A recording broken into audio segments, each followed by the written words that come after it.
Inspektorat Daerah Kabupaten Morowali menggelar diskusi penyampaian beberapa kelemahan pada organisasi perangkat daerah dalam penyiapan dokumen pelaporan akhir tahun, serta tindak lanjut hasil pengawasan dan pemeriksaan BKP atau APIP tahun-tahun sebelumnya. Kegiatan yang disebut ekspos itu dalam rangka mempercepat penyelesaian pertanggungjawaban akhir tahun maupun tindak lanjut dari hasil pengawasan dan pemeriksaan di tahun 2022. Acara dihadiri langsung Bupati Morowali Dr. Handus Taslim dan juga para pimpinan OPD lingkup Pemkab Kabupaten Morowali yang berlangsung di Resto Baa BTN-IP Desa IP Kecamatan Bungku Tengah, Sulawesi Tengah pada hari Jumat 13 Januari 2022. Inspektur-Inspektorat Morowali Afridin menyampaikan bahwa kegiatan ekspos ini lebih mengarah untuk persiapan rapat evaluasi kerja tahunan yang akan digelar beberapa waktu mendatang. Selain itu, kegiatan ekspos ini bukan menceritakan bahwa beberapa OPD itu lemah, tetapi kondisi di mana semua kelemahan yang ditemui oleh inspektorat itu bertujuan untuk dilakukan perbaikan atau koreksi secara bersama. Pada kesempatan itu, Bupati Taslim menyampaikan sangat mengapresiasi dengan baik kegiatan ekspos yang digelar oleh inspektorat, sehingga diharapkan semua OPD dapat melihat secara langsung pemaparan hasil audit dari inspektorat untuk dijadikan suatu catatan penting ketika kembali menjalankan tugas dan tanggung jawab masing-masing.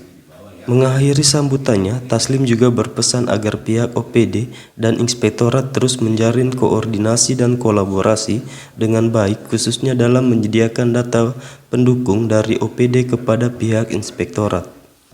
Dia juga berharap pada kegiatan ekspos hasil audit digelar oleh inspektorat ini agar pimpinan OPD lebih proaktif dalam menyampaikan sanggahan agar diskusi berjalan dengan lancar dan baik. Adapun perlu diketahui, kegiatan ekspos hasil audit itu dengan memaparkan sejumlah hasil temuan di OPD oleh tim Inspektorat Kabupaten Morowali seperti belanja modal pada perangkat daerah tahun 2022, hasil pengawasan terkait pelaksanaan review, hingga laporan temuan non-administratif dan administratif atas rekomendasi hasil pemeriksaan BPK RI dan APIP tahun 2004 sampai dengan tahun 2022. Sumber daya ya. Jadi insya Allah kalau kita mungkin dalam waktu dekat kita akan melakukan evaluasi jabatan-jabatan termasuk mengisi jabatan-jabatan yang mungkin ada ketambahan. Ini perlu menjadi concern kita. Operasionalnya tentu ada kepala bidang, ada PPK-nya di bawah yang kemudian kita berikan mandat itu untuk mengerjakan.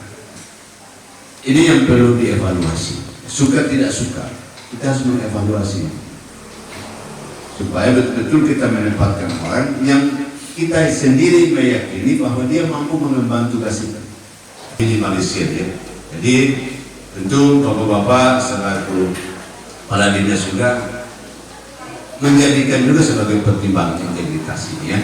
Kalau kita sudah tahu orang yang hari ini belum bisa punya komitmen baik, ya, punya keseriusan, tentu itu akan menjadi pertimbangan oleh inspektorat. Jadi nanti sepulang dari sini kita harus kemudian proaktif memberikan sanggahan penjelasan kepada APD ya.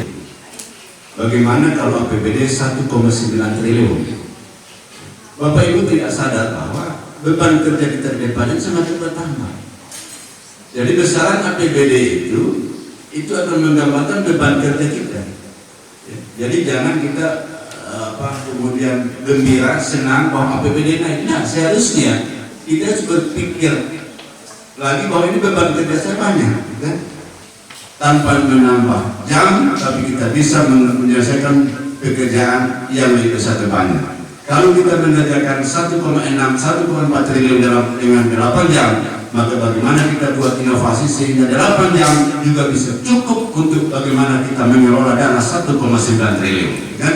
Seperti itu. Kita tidak minta ditambah jam, tapi di sini namanya inovasi kepada finish. Maka disitulah sebenarnya peran Bapak Ibu sebagai top leader di masing-masing OPD akan dilihat, akan dievaluasi kemampuan berinovasi sehingga ini semua bisa ada jalan keluarnya. Baik Bapak Ibu yang saya hormati, memang ke depan semakin berat beban kita, di samping besarnya APBD kita bertambah, tentu juga masalah dan permintaan masyarakat semakin naik kebutuhan masyarakat kita. Kita hidup di daerah yang maju, pasti masyarakat kita juga kebutuhannya semakin banyak ya. Kalau di tempat lain itu biasa-biasa, tapi masyarakat kita sudah minta yang luar biasa. Maka perlu kita menyiapkan diri kita, menyesuaikan khususnya tadi berkaitan dengan sumber daya manusia, kemudian integritas, dan kemudian perencanaan pekerjaan yang matang. Sekian Bapak Ibu yang bisa saya sampaikan, lebih dan kurangnya saya